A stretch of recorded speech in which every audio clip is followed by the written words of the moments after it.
अस्सलामुअलैकुम बच्चों, मैं शेख नसरीन आपकी टीचर बैतुल नसीब उर्दू स्कूल से आपके लिए लेकर आई है रियाजी दूसरी जमात के लिए बातों बातों में जमा। हाँ तो बच्चों, हम लोग देखेंगे यहाँ पर एक सवाल दिया हुआ है। अकबर ने बादाम के 14 दरख्त और अमरूद के 21 दरख्त लगाए, तो बताओ उसने कुल कितने दरख्त लगाए।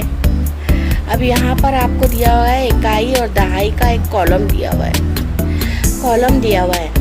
उस कॉलम में, इकाई वाले कॉलम में देखो बच्चों 4 लिखा हुआ है और दहाई वाले कॉलम में 1 लिखा हुआ है। अब इकाई के नीचे वाले कॉलम में देखो 4 के नीचे क्या लिखा है, 1। अब 4 और 1 को हम लोग जमा करेंगे तो कितना होगा बच्चों, 5 हुआ ना, 5। अब दहाई के कॉलम में देखो, दहाई के कॉलम में पहले ऊपर 1 लिखा है, फिर नीचे 2 लिखा है। अब 1 और 2 को जमा करेंगे तो बच्चों कितना हो जाएगा, 3। तो बादाम और अमरूद के कुल दरख्त कितने थे, 35 दरख्त लगाए गए। अब आपको समझ में आया बच्चों ये वाला बातों बातों में जमा। आइए अब हम चलते अपने दूसरे सवाल पर। सवाल नंबर 2, आमिर के पास 15 गुब्बारे हैं और मारिया के पास 21 गुब्बारे हैं। दोनों के पास कुल मिलाकर कितने गुब्बारे हैं।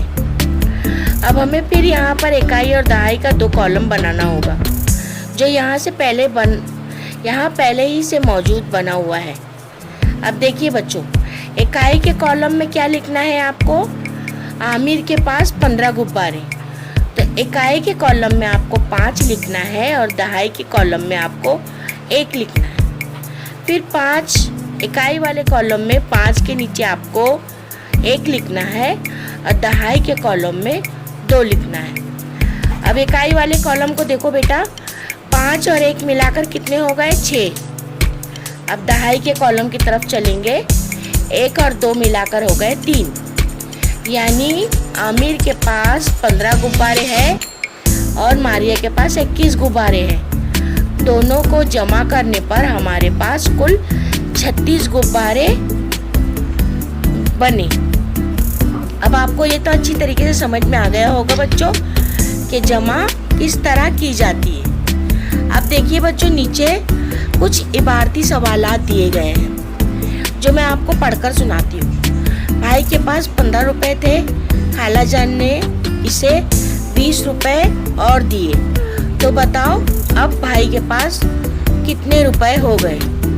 अब आपको ये सवालात मुझे ऊपर की मिसाल देकर ये सवालात मुझे हल करके और गूगल क्लास में भेजना होगा, ठीक है बच्चों। अब हम चलते हैं अपने दूसरे सवाल पर। अलमारी में 24 किताबें थी, इसमें 12 किताबें और रखी गई, तो बताओ अलमारी में कुल कितनी किताबें हुई।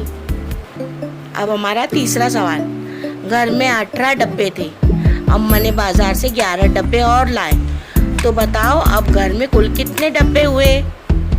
अब चौथा सवाल, साजिद के पास 24 अंडे हैं और सानिया के पास 32 अंडे हैं, तो कुल मिला के कितने अंडे हुए। अब पांचवा सवाल, मारिया के पास 30 सिक्के जमा हैं और महक के पास 24 सिक्के हैं, तो बताओ दोनों के पास कुल मिलाकर कितने सिक्के हुए।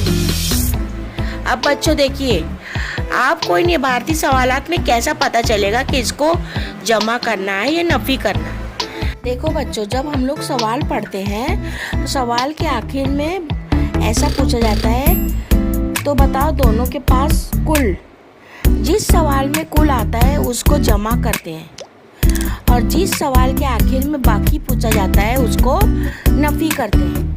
अब ये तरीके को आप लोग अच्छी तरीके से अपने दिमाग में रख के तमाम इबारती सवालात हल करके मुझे मेरी गूगल क्लासरूम में भेज देना। अच्छा बच्चों, अब मैं चलती हूँ, अल्लाह हाफिज। Please subscribe the channel and press the bell icon.